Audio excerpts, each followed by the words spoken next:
दिव्यांग बांधवांच्या हक्कावर डल्ला मारून बोगस दिव्यांग सर्टिफिकेट तयार करून शासकीय सेवेत रुजू असणारे अधिकारी ते चपराशी यांची पुन्हा फेरतपासणी करण्याबाबत प्रहार जनशक्ती पक्ष अमरावतीतर्फे जिल्हाधिकाऱ्यांना निवेदन देण्यात आले।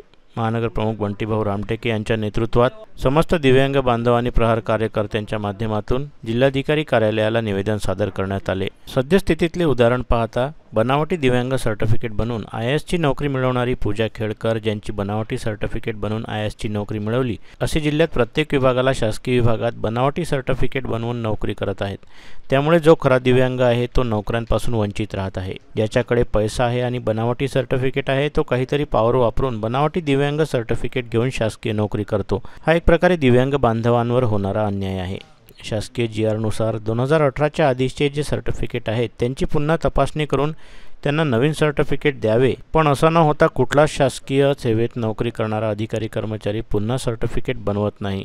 जे खरोखरच दिव्यांग आहेत त्यांना भीती नाही, पण जे बनावटी सर्टिफिकेट घेऊन शासकीय सेवा घेत आहेत त्यांना या गोष्टीची भीती असते। जिल्ह्यातील सर्व शासकीय विभागाला आदेश द्यावे व दिव्यांग अधिकारी कर्मचारी ते चपराशी यांची पुन्हा दिव्यांग सर्टिफिकेटची तपासणी करावी अशी मागणी शहर प्रहारच्या वतीने करण्यात आली आहे।